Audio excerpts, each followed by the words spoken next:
রাসূলের সাহাবী আলকামা রাদিয়াল্লাহু তাআলা আনহু ইন্তেকালের সময় সাহাবায়ে কেরাম কালেমা পড়াচ্ছে, কিন্তু আলকামা নবীর সাহাবী জিহ্বায় কালেমা আসে না।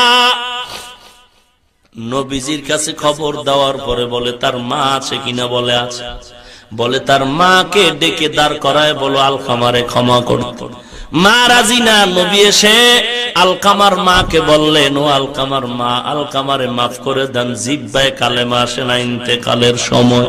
মা বলে না না, আমি আমার সন্তানের ক্ষমা করব না।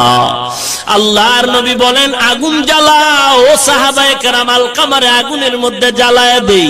আল্লাহর নবীর কথার পর আলকামার মা চোখের পানি ছেড়ে বলেন, পয়গম্বর আমি ক্ষমা করে দিলাম, কারণ সন্তানের কষ্ট সহ্য করতে পারি না, আমি মাফ করে দিলাম।